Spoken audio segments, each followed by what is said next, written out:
Alright guys, so today we're going to hear a little story about how two dummies met at a college party and went on to start one of the premier music conferences on the entire East Coast. It's the story of me and Ken Norton. Real quick though, what I need you to do is I need you to hit that subscribe button, drop a comment down below, and give this video a like. Alright guys, I'm here with Ken Norton.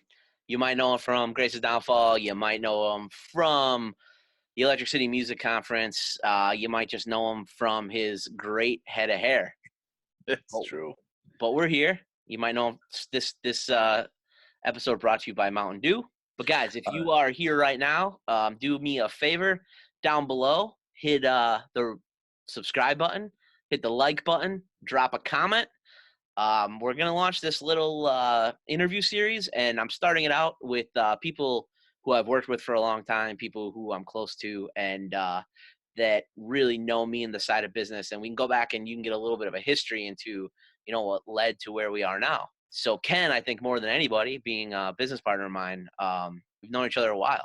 Yeah, way back. Going back to what, 2005, something like that. Got to be like 2000, 2005, 2006. Stroudsburg. Stroudsburg, yeah. So Yeah. Ken and I, oddly enough, did not meet musically. No, we didn't. We met at a college party in my Not house. romantically. This is starting to sound like a romantic. Yeah, no. It wasn't romantic. That's also how I met my wife. But I digress. I used to live above the Sherman Theater in Stroudsburg, and Ken and I had a mutual friend, Drew Loomis. Drew, and I was Tarity. Tarity, yeah, Frank. Tarity, Frank. Yeah. And Mark. Well, Mark was with me. Yanis was with me. And Yanis, yep. And we would throw parties to kind of pay our rent, have bangers at this apartment. It wasn't even a house. It was just a really long apartment.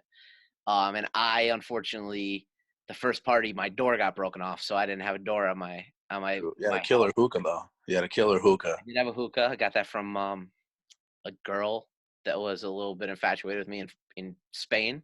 Well, she went to Spain. She came back with it. I walked in my room and I found Mark Yanish, also of Grace's Downfall, and Ken hanging out in my bedroom. And just like, hey guys, what's up? And we've been fast friends ever since then. There was two scary dudes there too.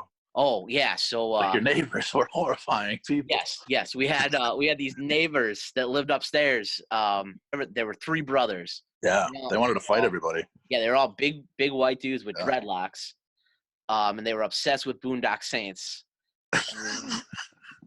And we were just 100% convinced that they just killed people. Our roommate Wyman would always be like, let's just, for the sake of argument, call them the Johnson brothers. He'd be like, what are you doing the Johnson brothers are doing right now? And then nobody would answer him, and he'd just be like, killing people. Definitely. But they, for whatever reason, loved me and my roommate Sam and absolutely hated all college kids. Yeah, they would. And then you walked in and went, what are you guys doing in my room? And we're like, you want some? And you're like, well, yeah, that's mine. Yeah. But yeah, so that's Ken and I's initial meeting. Way back. What was the first time we worked together at Rigby's? Rigby's was... did you ever play any Fagin shows? We played with Just Surrender at Fagin's. Okay. We did a Just Surrender show. And I don't know where they are now. But I remember it was before the stage was even put in. We played in like the corner of the room up at Fagin's. Okay. And he had like some railings and shit on the side. Yes. That was... He was a cool guy. He was a really cool guy at that Fagin, man. Yeah, Mike Fagin was great. Great guy. Yeah, he was a good dude.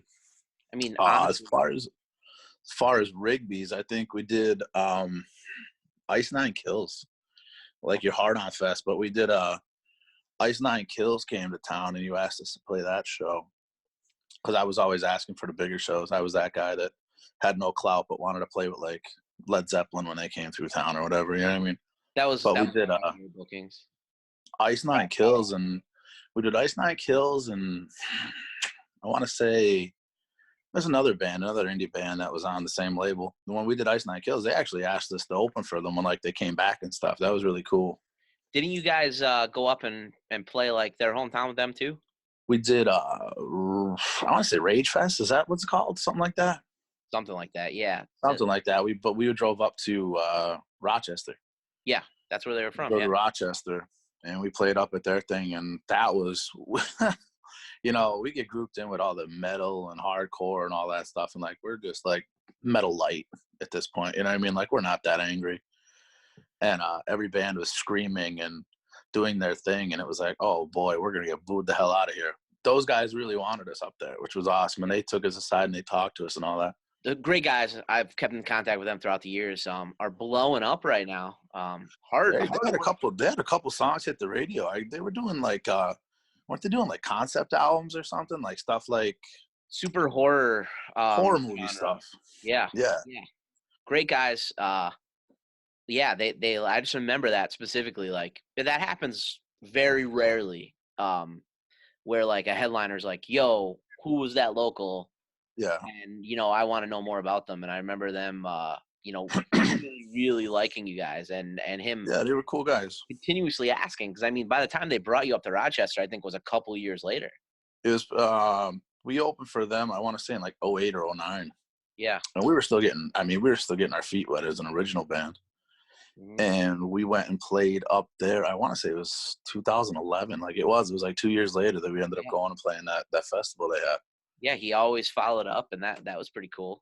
Then Fagan's, going back to that was, I guess, like you said, Mike Fagan, great guy. I guess I owe most of my musical career to that guy. I mean, I was 18 years old, and he just let me start fucking booking shows with his money. It was just weird. Like that was weird doing that Just Surrender show because I didn't know who they were. Like I didn't, but that room was full, and it was all Valley kids, and I was like, what is going on? Yeah, that band, like a shooting star, though. I mean, they were so big. Yeah. They just fizzled out. But they just did a reunion show. Like they sold out Irving Plaza in New York City. Like, well, that's where they're from, though, aren't they? They're a New York band, aren't they? Yeah, they're a New York band. I don't know if they're from the city, but see, like yeah. I never really connected with that. You know what I mean? Like that was never my style, like that Warped Tour style. You know what I mean? Warped Tour's had many different faces. You know what I mean? Like they've gone from, the what's that Haley Williams band? I know that's terrible. Paramore. They've got Paramore, Katy Perry. They've gone to the Amity Affliction. They've been pop punk. They've been Eminem, hardcore. You know what I mean? Like they've just been all over the place. And that pop punk wave came through around that time on Warped Tour, and that was huge. I always call it neon. It was like the neon scene stuff. Like, so Fagans, and then we opened up Rigby's, and I do remember that Ice Nine Kills show. I remember you being on that. Yeah. And then, I mean, you opened a lot of the bigger shows when we brought in the outside promoters too. Then you were playing those. We did 10 years up at Rigby's. That was packed. We have video of that, and the crowd was statuesque. It was the most incredible video I've ever seen. That was a good video. No one gave a shit, and I was just like, oh, cool. Like, we sold like a few hundred tickets to that. It was like, no. It was like everybody's hugging their girlfriends. It was one of those shows. But, and then we did those. We did your Hard On festivals, too, like Motionless and stuff. I was going to say, you played the infamous – you played both Hard On festivals. We went ahead. I know the one we didn't, the one we were up there to play, and then that dude just cracked his skull open on the floor, and Natalie saved him. Yeah. Natalie showed up with like a tampon, put it on his head, took care of all the blood that was flowing out, and then we just went ahead and went, we're gonna take the night off, man. Yeah. That was the first one, because we did the Hard On Festival. Strength for a Reason was closing that out. Yeah. And then Guido did Valentine's Day Ball or something after it. And it was you guys, Super Bob, and Absolution or something like that. Yeah, and that was one that we were supposed to play after Motionless and White. Yeah. It was the year you had Motionless for Hard On Festival, and it was like, the room is full, the room is full, the room is empty. I like vividly remember the conversation with you outside. And for whatever reason, I remember I was like standing on a picnic table pacing. I think probably because there was like a kid inside on the floor, but like, you thought he was dead. Yeah, you thoroughly thought he was dead, and I remember being like, "No, he's okay." Like I remember telling you the kid was okay. The blood is whatever. He was clotting. Yeah. I remember telling you that, and you were like, "He's fucking dead. The kid's I just had somebody fucking die in my bar." And I was like, "Yeah, no, you didn't. Like he's not." I thought he was dead. You thought he was dead. I was like standing, like trying to control the crowd, like on a chair above the crowd, and I watched it happen. I remember being really freaked out by that. But no, that one. But I mean, I remember watching it bother you. And I remember being like, "Hey, man, the kid's gonna be all right." Like Natalie, our bass player at the time, she has a seizure disorder. Like she just takes them. Yeah. And most of the time she would have them when I was around. I was the one that would take care of her and be like, hey, all right, and it would take her like an hour to become normal again. Right. But I mean, that kid, the thing that had you bother was the kid smashed his skull open. Like he ended up with staples in his head. And at the end of it, he ended up okay. Like he just kept coming to shows. Yep. He never tried to sue. His parents never tried to sue. So that happened there. And then during drowning pool, ironically, during Let the Bodies Hit the Floor, the body hits the floor. Some old dude slipped and like feet up in the air, like landed on his head on a beer bottle on the ground. Oh and my like, God. Like it was like a halo of blood just like coming out from under his head. Oh my God. And that one I legitimately was like, he's dead. And we like called an ambulance and like drowning pool wouldn't stop playing. So like the ambulance came through the crowd. Yeah. And Let the Bodies Hit the Floors. Like they got there before like that song was over. Yeah. And like they came in and I'm just like, guys, like, and like the EMTs were like awesome. They were like, no, let them keep playing. I was like, no. So, like, I need them to stop. Yeah, they played like Let the Bodies Hit the Floor, and then like they like wheeled the kid out in the ambulance, and they were like, hey, hope that guy's all right. All right, we're gonna go into our encore. And I was like, no, you're not. Like this is over. You already played the one song everybody knows. Exactly. That was the thing. They're like, we want to play an encore. I'm like, what else do you play? Like you play Let the Bodies Hit the Floor. Like there's nothing else. I know you were like one of the staples in the area at that point. You were opening all the big things. I bolted out of there. Maybe we'll talk about that some other time. I don't want to get into all that. And you and I were both helping out for a little while with the Steamtown Original Music Showcase. Yeah, we were helping Guido. I mean, and that was 2009 or something. That was a great year. I remember that was so much fun.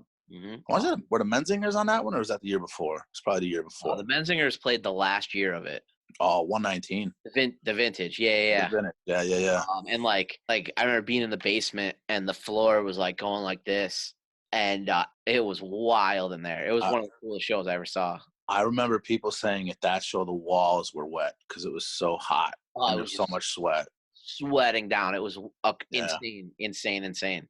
Eventually Guido stopped doing the conference. Guido stopped doing it, and I remember I put up a post on Facebook, and I was tossing around at the time with Grant, when Grant was in Grace's, and I was talking to the guys like that, and I was talking about wanting to bring it back.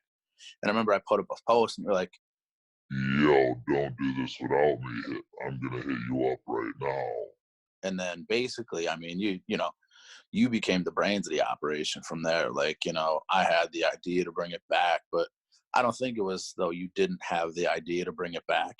You know what I mean? I think it was both two people on the same wavelength, but like you were in Harrisburg, you know what I mean? Like you had moved, you had your job and stuff. And I had thrown the idea out there, and then we, basically, spitballing back and forth on what we wanted to do and how we'd change it from, the Steamtown one. We focused on the bands and hope bands ended up getting more gigs out of it. You know what I mean? Because that's like, it's still people struggling to get gigs. The main thing that you always wanted to do is hope that bands landed to play other spots. You hope bands came and learned when you did these, and we, bringing in record execs and the people that own Reverb Nation and, record companies. And year one. Let's talk year one. Year one, where we went ahead and we had our own money up. We had to get it cost us what do we have, 5-6 rooms the first year? So the first year we had the music awards on Thursday. Yeah. Friday we only did 2 rooms. Yeah. Saturday we had 6 rooms. Yeah, and I remember we were panicking for sound, and I remember I called and I got half a deal. It was like, yeah, I'll do it for $2,400. I was like, oh, shit, what are my options? Yeah, at that point. There's no options. This is what it is. And it was, all right, I need sound in these rooms. Yeah, come on. And I just remember you and I sitting down at the glider after we split and paid everything out. We had enough for 2. I think we had a burger each, and we had a split an order of fries. Yeah. We just sat there like, all right, we did it. We made it. Yeah, we didn't lose money. And that was like, okay, so we can make this work now. Yeah. That's so fun. What I remember most of that year is Endless Mike and the Beagle Club at the Keys. Pool. and it went well. And then the other big one was supposed to be that Friday night. We had Jamie Drastic, who like we got linked with Pitbull to bring in Oh yeah, at Kildare's, yeah. and then Kildare he had been booked at Kildare's in Manayunk the night before, and they like pissed him off, so he just like didn't show up Nice. Yeah. for our show. And even though we had nothing to do with what happened the night before in the Manayunk one, and so like Apache Chief, my buddy Aaron, just like ended up headlining poor Kildare's that night. But there were Yeah. people there. I mean, it was Kildare's, but Yeah. and that the manager of Kildare's like last minute just decided that we weren't allowed to charge people to get in the side door. Kildare's was my favorite because I'd walk in and be like, "Yeah, we have a door guy, I have this," and they'd be like, "Oh, we're having dinner now. There's dinner. You don't charge anybody at the door." And it's like, Yeah. Or we were allowed to So- charge. We were allowed to charge at the front door, but not the side door. yeah, So you'd be like, it's Yeah. $5 to get in here, and then like the bouncer behind you would be like, but if you go to the side door, you don't have to pay. It'd be like, hey man, you're fucking killing me right now. killing me. Like I have to pay. I Yeah. have to pay for this. First year, my favorite thing was I really loved the award show because we didn't know what the fuck was gonna happen. Like we literally was like, all right, let's see how this goes. I was spray painting some records in my basement. And I remember you showing up saying that, and you were like, I think I could have fried my brains I out. was like, well, Joe, let's not do that this time. Dude, we lived in an apartment, Amanda and I, a second story apartment at that time. We had no budget that year for anything. Oh no, we had no money. And like 2 weeks out, and also I was getting married 3 weeks after the conference. So much money tied up in that like I remember just being like, I can't even like justify spending anything else on this. So I had a bunch of old records from the walls of Rigby's. Like they were on the wall at Rigby's that I just had in a box, like just junk records. And I went and bought 2 cans of gold spray paint and stickers that were letters. And I took each letter for each award I like put onto the records. Yeah. And then the winner's name, because that was when we were, I put the winners' names on it and spray painted it in gold and then peeled off each letter individually for like 20 awards. But I had never used spray paint before, so I didn't like wear a mask or anything. And I was doing it like under this little closed space at our apartment complex. I couldn't breathe for like a month. Like some of my favorite stuff is just like how mad people got at us. Oh my God. So much hate because we just, and it wasn't as though like we didn't have the awards or whatever. It was just like, cut us a break for like just this year. We tried something like you gotta give us a little time. Well, the first year I remember, again, just like vividly being in that apartment, and we had just announced all the award. We had just announced the nominees. My phone rang, and it was this number I didn't recognize. And I was just like, I'm not going to answer it. Then I was like, oh, it's a Scranton number. We have all this stuff going on. Like, I guess I better answer it. Then it was this guy, and I'm not going to say the name. He was just like, this is Mr. A. And I was like, oh, hello. Like, how can I help you? He's like, my son wasn't nominated for this award, and he goes to Berkeley College of Music. Like, how wasn't he nominated? I know. I remember Mr. A. And I was like, Mr. A.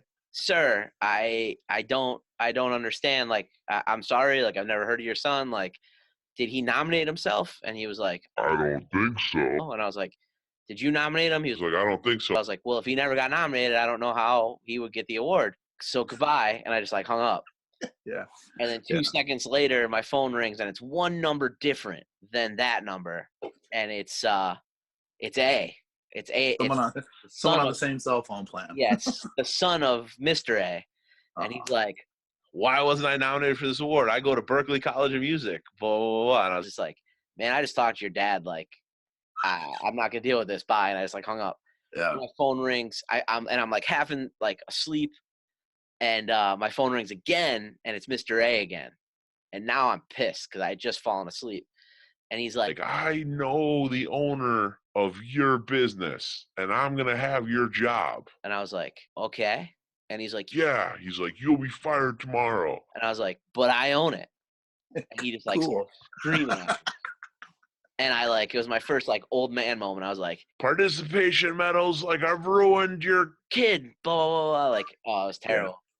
And that was our first taste of controversy, Hate. I think. Yeah. And like, let me be clear, like when you do this podcasting, like we don't have any hate for anybody that's been part of this. Like, No, no, love it. we So appreciate everyone that's done it. A went on to make a little bit of a name for himself over those couple of years and win an award eventually. You know, Those awards are so sharp. I'm so glad we went to the circle ones. dude. Because those ones that had that little bit of an edge to them, very dangerous. So like the extra ones are like, because we order a couple extra in case they're broken and stuff every year. Right. They're like behind my bar in boxes, and I stand at the bar to do trivia for the Stage West thing. Cut And your leg. one of them like fell out the other night as I was doing it. And I like stepped on it. Yeah. I have like a hole in the bottom of my foot right now. Like I legitimately like the awards have been their own whole own thing. Yeah, how about how great Vinny and Frank have been in a whole V Spot staff for that, man. You know, just getting the tent and everything, and you know, year the food one outside and the music outside and Richie Howells and all that stuff. Like it's really become like, hey, it's a special night. You know what I mean? Like the first year when we were like just trying to hang the banner from the wall in the building. Yes. Oh my God. And then the second year where my wife just got giant gold I think it said like SMAs. They were just gold foil. Yeah. It was awesome though. We had the tinsel in the back of the stage. Remember that? Oh my gosh. Yeah, the tinsel. It looked like a 1990s like prom video. Yeah. There wasn't even like we're going back like the first year there wasn't a stage. We just did it on the floor. No, we did it the Florida V Spot we had to get the lights. Like Vinny didn't have anything. Yeah. You know, that was like, that's my most memorable because like me and you, like, yeah, okay, we could talk to people, but like when you throw us in the spot like that, it was like, whoa, we're hosting this. Like, yeah, there's 600 people here. This year, I think I was completely fine. This year we were both good. Yeah, I think we were good this year. That's because the year before last, you went ahead and you were not happy with yourself. No. Your wife wasn't happy with you. She wasn't that mad at me. Year before, she was real mad at me because she left me there, and I got like a ride home from some random white rapper. Apache Chief. He gave me the ride. Remember, we had the meeting. Driving. It was like his like sidekick. Yeah. And then my mom like woke up and like the kid, like my mom knows Aaron because Aaron's kind of like a couch surfer. So like he's like lived with my parents by accident at certain points. Like so like that my mom's used to him like every couple years he like ends up on my parents' couch. But he had this guy with him, Neil, that was like this big bearded, like very chiseled, handsome man. And an Adonis. Yeah, he was an Adonis. And my mom like came downstairs that morning and he was just like shirtless sitting at their kitchen table, like made himself bacon in my parents' house. And nice. We were like 6 o'clock in the morning. And, like, I remember I didn't make it. I ended up in the parking lot and you guys walked out as I was getting there and I'm like, sorry. We had just gotten the puppy. We just got Cora and I rolled over to grab my cell phone and she had shit. Shit the bed. That's right. I remember that. Like air mattress, and I grabbed the shit instead of the phone. It was quite a morning, and I did make it to KRZ with Rocky and Lissa, but it was quite an adventure to get down there. Yeah, I remember I just didn't make it. I remember being like, I'm so sorry. Like I could have got a DUI at 6 in the morning. It was bad. Yeah, it was terrible. Like she was real mad at me then. And then the next year she was like on par with me, so I think we were okay. But and meanwhile, that was the same year that we like had the outdoor concert at Tees for the conference. So like there were so many moving parts that like I was so frazzled. That year I was so frazzled. That year was tough. That was because we had the outdoors. Didn't we have the outdoor stuff at Stage West too? Yeah. Is that the same year? Yeah. Yeah. Yeah. So we only had because it was the vault. Right. We had bands outside, full bands outside on the stage.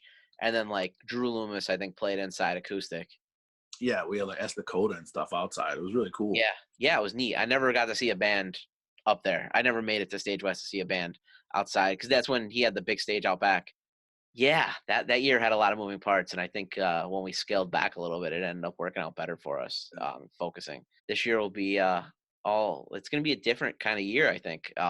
You know, we've obviously a couple of venues have closed that have been long-term partners with us, but then there's some new stuff on the horizon, like the new owners of the Rail Yard. I'm excited to see what Joey Villar does down there.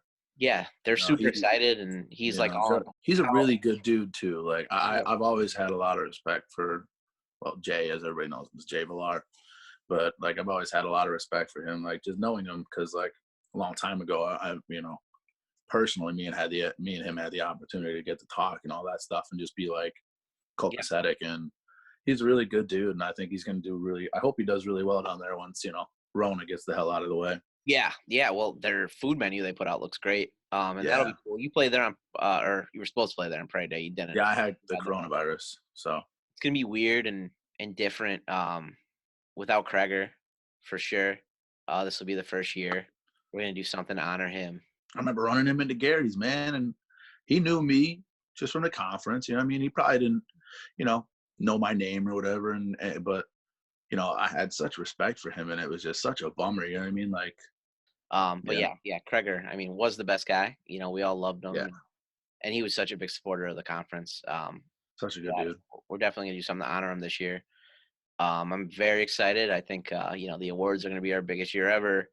The conference is, every year we just try to top it. The panels this year, the stuff that I have in the works are super exciting. We're not going to divulge anything yet, but big stuff for that. So that's right. Exciting. And it's like people who have reached out and want to be part of it. Like, it's not like we're not. I just haven't started having to reach out yet, and there's been 3 or 4 people that were right. like, well, the good part about the conference is we're not like the new kids that are just trying it. You know what I mean? Like, what's this, our 7th year, 8th year? This will be year 7. You know what I mean? Like, it's an established thing. You know what I mean? Like, it's made its own name. You know what I mean? It's 7 years. It's a hell of a run. We said we'd be happy at 5. Yeah. If it made 5, then I was going to be happy with it. And last year, I mean, we definitely both of us had so much going on that I don't know that last year was our best effort ever. No, but last year was actually probably the smoothest. But it's all about finding a formula for what works. Some bars have built-in crowds, some bars need bands to bring some people. I think we developed some really cool relationships last year. Like the relationship with Alt 92 is cool. Yeah. Popco reached out today already about how excited they are to be part of it again. But it's so cool. Like, Popco is such a good dude. Like, he's been part of the scene. When he was at the Weekender back in 05, 06, and like races just started, like he was a big advocate for us. Like, we were playing with like bands like Panacea and Spitcan and stuff. Like, John should take a lot of pride in that, because that's a lot of what happened with Alt 92 when he took on Alt Native and with his marketing. I actually interned for John at the Weekender. See that? There you go. For 2 days, and I quit, but I did do it. Later that night. Yep, they're getting the next 5 line. Come on. The next 5 line. He said it to everybody. It kills me. It kills me.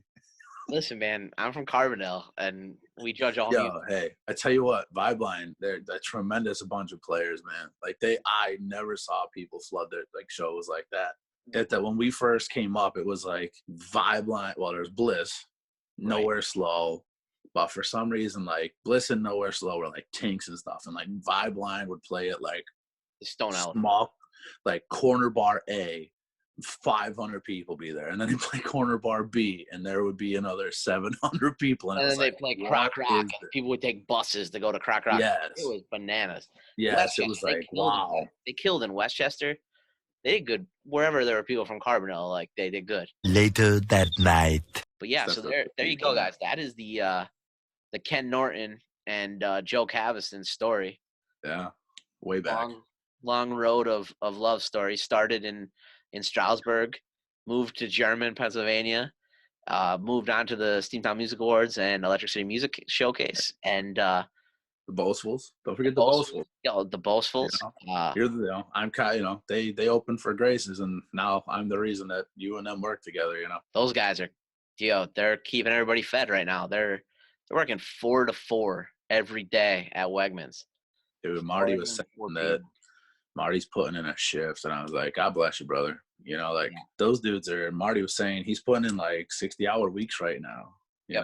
All he does is send me pictures of the guitars he's gonna buy, which is really cool. When the gigs started falling out, obviously, like they're younger. I don't know that for you and I think there's a different, because we have families and stuff. There's a different level of worry that we have, whereas like they're young and invincible, and like honestly, if they got it, it probably wouldn't affect them, you know, like, Right. and like, so like in the beginning, they were like, you think we're going to miss like 2 or 3 gigs? And I was like, No, you you're guys gonna miss gonna, way more. yeah, thinking like you guys are going to lose a lot of gigs on this, you know? And I like it just, I don't think it took a little while to set in for them. And then once it did, they were just like, ah, so I'm glad that they're getting those hours in there, and they're going to come back stronger. And there's a lot of stuff that like, unfortunately, like there was such a strong schedule coming forward that it's getting delayed now on them. And I think that whole band is, you know, Chris, nicest kid, Chad got, you know, they got great drive. I think they hit the ground running, you know, with you behind the, you know, with you and taking the steering wheel for it. I think they're truly they're gonna do well. They're gonna do really well,